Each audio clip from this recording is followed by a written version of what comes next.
Amen. Bonjour à tous.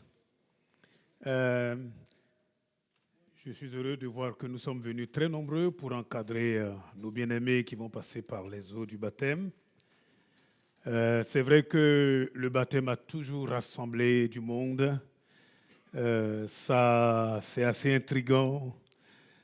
Quand on y réfléchit vraiment, on se pose quand même mille et une questions. C'est quoi véritablement le baptême ?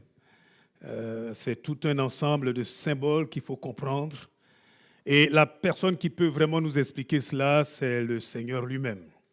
La Bible nous dit dans Matthieu au chapitre 3, que je lis rapidement, en parlant du baptême de Jésus lui-même. Verset 13. Alors Jésus vint de la Galilée au Jourdain vers Jean-Baptiste, pour être baptisé par lui. Mais Jean s'y opposait en disant: c'est moi qui ai besoin d'être baptisé par toi et tu viens à moi. Jésus lui répondit: laisse faire maintenant, car il est convenable que nous accomplissions ainsi tout ce qui est juste. Et Jean ne lui résista plus. Ici, Jésus va quitter la Galilée, au nord, et il va donc descendre là pour venir se faire baptiser. Jusqu'au Jourdain. Il y a quelques exégètes qui disent qu'il a dû accomplir quelque chose comme 120 km à l'époque. Sans véhicules comme nous on les connaît aujourd'hui. Il fallait vraiment avoir une certaine détermination, il fallait avoir vraiment une envie d'aller se faire baptiser. Le baptême était réservé pour des gens qui ont une vie qui n'était pas normale, qui étaient donc des hommes de péché. Or, la Bible nous dit que lui, Jésus, était un homme sans péché, puisqu'il était parfaitement homme, mais aussi parfaitement Dieu. Et pourtant, il va accepter de faire tout ce périple pour venir jusqu'à Jean. On voit que dans tout ce que Jésus fait, rien n'est fait au hasard. Tout est fait à propos. Et les paroles et les actes qu'il pose sont des actes vraiment bien mesurés. Déjà même, c'est assez surprenant de savoir que Jésus a dû attendre 30 ans dans le silence, dans l'anonymat pratiquement. Il y a quelques textes apocryphes qui veulent nous parler des miracles qu'il accomplissait. Excusez-nous, la Bible nous dit dans Jean chapitre 2, aux noces de Cana, c'est là que ça a été donc le premier miracle de Jésus. Donc avant ça, il n'y avait pas de miracle. Voilà, comme ça ferme la porte à toute discussion. Jésus vient et il arrive donc au Jourdain. Jean-Baptiste est en train de baptiser. Et regardez un peu comment Jean-Baptiste va réagir. Il le voit et dit: mais attends, c'est moi qui ai besoin d'être baptisé par toi. C'est quand même toi le Seigneur, c'est toi le Messie, et c'est toi qui viens à moi. La Bible nous dit que Jésus lui répond avec des paroles très claires: laisse faire maintenant, car il est convenable que nous accomplissions ainsi tout ce qui est juste. Que nous accomplissions ainsi toute justice. Nous sommes en train de voir là, finalement, le témoignage de consécration d'un homme appelé Jésus dans les eaux du baptême. Il est en train de dire que je vais rentrer dans les eaux du baptême parce que je me suis consacré à faire tout ce qui est de la justice de Dieu, à obéir à la justice de Dieu, à faire tout ce qui est nécessaire pour obéir à mon Père. Ça, c'était sa consécration. Ça, c'était son témoignage. Vous voyez, on ne rentre pas dans les eaux du baptême comme ça, en disant « Ok, je m'en vais, tout le monde se fait baptiser, j'y vais ». Non, on vient avec une détermination et avec une consécration claire. Vous allez voir que toute la vie de Jésus a été marquée par la consécration à obéir à son Père en toutes choses. En toutes choses. Et de la même manière qu'il s'est consacré, notre prière, ma prière en tout cas, c'est que chacun d'entre vous là, vous puissiez vous consacrer. Consacrer. Ce n'est pas seulement que de l'eau, bien sûr c'est de l'eau. Mais derrière cela, il y a d'autres symboles qui sont éminemment plus élevés que tout ce que nous pouvons penser. Parce que ici, là, Il y a effectivement des invités, il y a des frères, il y a des sœurs, il y a la famille, il y a des amis. Mais il y a aussi tout un autre monde spirituel, bien-aimé, que nos yeux ne voient pas, mais qui sont bel et bien présents. Il y a toute la puissance des ténèbres, le diable avec tous ses suppôts qui sont là. Mais il y a aussi, Dieu merci, le Seigneur lui-même, avec tous ses bons anges. Amen. Il y a surtout l'Église. Et nous sommes venus là pour entendre votre engagement. Bien-aimés, nous ne prenons pas un engagement sacré à la légère. Et on commence à y réfléchir après avoir fait un vœu. La Bible dit que c'est un piège. Vous voyez, il faut bien réfléchir. Cet engagement-là, moi-même, je l'ai pris aussi. La plupart d'entre nous avons pris cet engagement. L'engagement à obéir au Seigneur. L'engagement à lui obéir envers et contre tout, bien-aimé. C'est pour cela qu'on ne baptise pas des bébés. Parce que le baptême, c'est l'engagement d'une bonne conscience envers Dieu. Vous voyez, un bébé il va s'engager par rapport à quoi? Oui. C'est pour cela que le baptême des enfants, franchement, c'est une aberration que la religion a introduite simplement pour satisfaire les gens. Le baptême est fait pour des adultes, des hommes et des femmes comme vous, bien-aimés, qui pouvaient analyser, réfléchir et dire, Seigneur, à partir d'aujourd'hui, je m'engage à t'obéir. Je m'engage à t'obéir. Je m'engage à faire ce que toi tu veux. Croyez-moi, je n'ai pas le temps de tout développer, mais si vous lisez la suite, il est dit à partir du chapitre 4 que alors Jésus fut emmené par l'Esprit dans le désert pour être tenté par le diable, juste après le baptême. Alors qu'il sort là justement des eaux du baptême et qu'il a entendu une voix, donc la voix du Père qui dit « Celui-ci est mon Fils bien-aimé en qui j'ai mis toute mon affection ». Juste après cela, le Saint-Esprit, ce n'est pas le diable, ce n'est pas un démon, c'est Dieu lui-même. Il le prend, il le chasse, il dit « Tu vas maintenant dans le désert ». Pour être quoi? Tenté. Je vais vous dire, Jésus a été tenté dans tous les différents aspects de sa vie. Corps, âme et esprit. Tenté. Pourquoi? Mais pour qu'il puisse manifester la profondeur, la vérité ou la véracité de son engagement. De son engagement. Vous serez tenté. Vous serez éprouvé. Eh oui, comme nous tous qui avons donné notre vie au Seigneur. Pour voir si ce que vous avez dit de votre bouche là, c'était quelque chose qui sortait vraiment du fond de vos tripes. Bien-aimés, on n'est pas là pour faire simplement quelque chose de la religion. Nous sommes éminemment en train de parler des choses spirituelles profondes. Le baptême, c'est l'engagement d'une bonne conscience envers Dieu. Vous êtes en train de dire, oui, mais est-ce que vraiment je vais pouvoir y arriver? L'essentiel, c'est l'engagement d'une bonne conscience. Je décide de. Le Seigneur a triomphé de tout cela. Et il était même pressé. Par exemple, la Bible nous dit que dans Hébreux 5, versets 8 à 9, je lis ça rapidement parce qu'on n'a pas beaucoup de temps, bien qu'étant fils de Dieu, il a appris l'obéissance par tout ce qu'il a souffert. Je ne sais pas si vous comprenez ça. Et la plus grande chose qui a pu se passer sur cette planète Terre, c'est que Dieu a pris un corps humain dans la personne de Jésus-Christ. Ça s'appelle l'incarnation. Je n'ai pas dit réincarnation. Réincarnation, ça c'est une philosophie, excusez-moi, qui vient tout droit de l'enfer. Où on meurt, on s'en va, on revient, en coq, en poulet, oubliez ça. Ça n'a aucune réalité biblique. Mais l'incarnation, Dieu fait homme. Pourquoi Dieu a fait ça? La Bible dit que Dieu a tellement aimé le monde qu'il a donné Jésus. Jésus, il a donné son propre fils, afin que toi et moi, là, nous ne périssions pas dans notre ignorance, mais que nous puissions croire et être sauvés, afin que quiconque croit en lui ne périsse point, mais qu'il ait la vie, la vraie vie, celle-là qui transcende tout ce qui se passe sur cette planète Terre. On le sent au fond de nous, que la vie, là, ce n'est pas seulement 10 ans, 20 ans, 50 ans, 100 ans, 120 ans pour peut-être les plus vigoureux. La vie, la vraie vie, c'est bien au-delà de tout ce que nos yeux peuvent voir, bien-aimés. Et c'est pour cela que Dieu a accepté de prendre une forme humaine, Jésus, Et il est venu, la Bible dit, il a tabernaclé au milieu de nous. Et nous l'avons vu, pleine de grâce et de vérité, dit la Bible.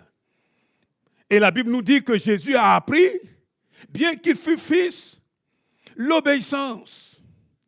Vous serez éprouvés dans l'obéissance à la parole de Dieu. Parce que parfois, on veut des raccourcis. Le diable lui dit, mais attends, tu viens de jeûner pendant 40 jours, 40 nuits, et là, tu peux carrément transformer ces pierres en pain pour satisfaire tes appétits immédiats. Le Seigneur dit non, il est écrit, l'homme ne vivra pas seulement que de pain, mais de toute parole qui sort de la bouche de Dieu. Ça veut dire qu'on a des besoins primaires, pour lesquels parfois nous sommes prêts à tout sacrifier. Et nous serons en tant qu'enfants de Dieu éprouvés pour savoir si nous préférons d'abord obéir à Dieu plutôt qu'à notre ventre. Le Seigneur ici, il dit publiquement, je viens, ô Dieu, pour faire non pas ce que je veux, mais ta volonté. Il dit, Père, je suis là, je ne ferai rien d'autre que ce que toi tu veux. Ma prière, c'est que vous puissiez tenir jusqu'au bout. Il vous en donnera la force. Ne cherchez pas à être plus intelligent que Dieu. Vous voyez, souvent j'ai vu des gens qui se croient plus intelligents que Dieu. On essaye de dribbler Dieu. Vous pouvez dribbler Dieu? Il y en a un qui a dit, mais je vais aller me cacher au séjour des morts. Quand tu vas ouvrir les yeux au séjour des morts, là, le psalmiste dans le psaume 139 dit, t'y voilà, il est là. Tu dis, je vais monter pour aller me cacher à l'autre bout. Tu vas te cacher où? Faisons ce que Dieu nous demande de faire. Soyons des hommes. Je crois que cette société dans laquelle on est a besoin, excusez-moi, a besoin vraiment, on va dire, d'éléments d'hommes et de femmes qui sont des exemples vivants de ce que c'est que se consacrer à Dieu. Il faut arrêter de jouer. Il faut arrêter de faire semblant. Il faut arrêter la religion qui ne nous apporte rien. Lève-toi, assieds-toi, rampe là, on vient là, on plonge les bébés et on pense que parce qu'on l'a fait, c'est bon. Parce qu'on a peur des gens. On dit, celui-là, c'est un grand ministre. Il arrive là, il est habillé comme un ministre. On ne va quand même pas lui demander de se déshabiller là et de prendre une petite tenue pour entrer dans les eaux. Excusez-moi, la Bible dit qu'il faudra que nous puissions confesser justement le nom de Jésus dans les eaux du baptême. Ministre ou pas ministre, président ou pas président, il va falloir rentrer dans l'eau. Quelqu'un peut-il dire amen? Voilà, sans avoir peur de qui que ce soit. Et c'est ça l'engagement. L'engagement pour obéir à Dieu, pour ne pas chercher à tricher, pour être vrai. Être vrai. Je crois que cette société cherche des vrais adorateurs. Mais plus que cela, des vrais fils et des vraies filles de Dieu. Des hommes et des femmes qui disent ce qu'ils font et qui font ce qu'ils disent. Pas des personnes qui sont là en train de raconter n'importe quoi. Bien-aimés, Dieu nous aidera. Sa grâce sera avec nous. Amen. Ça n'a jamais été facile. Qui vous a dit que ça sera facile? Mais il a dit, je serai avec vous jusqu'à la fin du monde. Amen. Et si le Seigneur est avec toi, Carole, si le Seigneur est avec toi, Dylan, Gold, si le Seigneur est avec toi, ma sœur Chanaise, qui sera contre toi? Qui sera contre toi? Arrêtez d'avoir peur des hommes. Amen. Et mon Dieu, engageons-nous pour Dieu. S'engager. On peut s'engager quand on est jeune comme vous. J'ai eu la chance aussi de m'engager quand j'étais jeune. Les tentations viendront, mais il y en a un là qui est plus grand et qui est en toi. Amen. Qui t'aidera à pouvoir relever la tête et à dire avec la grâce de Dieu, je l'ai fait. Amen. Je l'ai fait. Ça sert à quoi de vivre uniquement pour quelque chose qui va disparaître? Ça sert à quoi? Même avec tous nos soucis, qu'est-ce qu'on peut ajouter à la durée de notre existence ici-bas? On est tous sur ce petit caillou flottant là, dans l'immensité de l'univers. On ne sait même pas d'où on vient, on ne sait même pas où on va. On se lève, on respire et on pense que c'est ça la vie. Et il y a plus que cela, bien-aimés. Il y a plus que cela. Et sans le Seigneur, sans Christ, excusez-moi, avec tout le respect que je vous dois, vous êtes perdus. Mais Jésus est venu pour chercher et sauver ceux qui sont perdus. Moi, j'étais perdu. avec tout mon tralala, j'étais complètement à côté de la plaque, comme on dit. Et un jour, j'ai lu ce vieux livre. Et là, mes yeux ont été éclairés, comme justement nos jeunes amis, frères et sœurs qui vont entrer dans les eaux du baptême. Soyez forts. Amen. Soyez forts de la force de Dieu. Regardez encore autre chose et une autre image que je vous donne par rapport justement à la consécration. Toujours dans Matthieu, chapitre 26, verset 26, comme ça c'est facile à retenir. Matthieu 26, 26, il est dit, « Pendant qu'il mangeait, Jésus prit du pain, et après avoir rendu grâce, il le rompit et le donna aux disciples en disant, « Prenez, mangez, ceci est mon corps. » Voici un texte que nous lisons souvent, mais parfois je me demande est-ce que vraiment nous prenons le temps de comprendre ce qui est écrit. Il prit ensuite une coupe et après avoir rendu grâce, il leur donna en disant « Buvez-en tous, car ceci est mon sang, le sang de l'alliance qui est répandu pour plusieurs pour la rémission des péchés. » Vous vous rendez compte? Essayez de revoir un peu la scène. Jésus est bien vivant. Il n'est pas encore allé à la croix. Il prend du pain, il le casse et il le donne à ses disciples en disant « Ce que vous avez dans la main là, c'est mon corps qui va être brisé. » Vous savez ce qu'il est en train de dire? Il est en train de dire « Moi là, je suis déterminé à aller jusqu'à la croix, à donner mon corps. Je suis engagé à aller jusqu'au bout. Rien ne pourra m'arrêter. » Il leur donne la coupe. Il dit, vous savez quoi, ce que vous êtes en train de boire là, c'est mon sang. Mais lui, il est encore vivant. Il est en train de dire, je vais aller jusqu'au bout, s'il faut même verser mon sang. Par amour pour Carole, pour Dylan, pour Gold, pour Chanès. Par amour pour peut-être quelqu'un qui est là et qui dit, ah, Dieu ne m'aime pas. Et pourtant, il a donné sa vie pour toi. Je vais vous dire quelque chose. La vie chrétienne, la vraie vie, c'est une vie où il faut avoir des tripes. Eh oui. Avant, moi, je pensais que être chrétien, c'était pour les peureux, les lâches, des gens qui ont tout essayé, qui ont tout foiré. Je me suis rendu compte que la vie chrétienne, il faut être un homme, même quand on est une femme. Il faut être solide. Il faut être courageux. Courageux comme Jésus, amen. Et être déterminé à aller jusqu'au bout. En disant, Seigneur, je sais que je peux compter sur toi. Amen. Là, il dit, je vais donner mon corps, je vais donner ma vie, je vais donner mon sang. Bien-aimés, s'il vous plaît, que rien ne vous empêche de vous consacrer. Amen. Ce monde-là passera. Toute la vanité-là passera. Tout ça, ça passera. Je peux même vous lancer un défi là. D'ici 10-15 ans, si on est encore là, je ne sais même pas ce que cette salle deviendra. Là, on est là, on dit, waouh, c'est beau, c'est magnifique, mais on ne sait pas. Tout est amené à disparaître. Et nous avec, si nous ne réagissons pas pour répondre à l'amour de Dieu. Que Dieu vous bénisse. Soyez forts. Amen. Vous n'êtes pas seuls. Le Père est avec vous. Le Fils est avec vous. Mais plus que cela, le Saint-Esprit est en vous. Arrêtez de regarder à vous et dire non, je ne peux pas, je ne peux pas. Eh oh, Dieu peut. Amen. Et à celui qui peut faire immensément au-delà de tout ce que nous demandons ou même pensons, bien au-delà, il est en nous. À lui soit toute la gloire. Au nom de Jésus-Christ, et nous disons tous, Amen. Amen.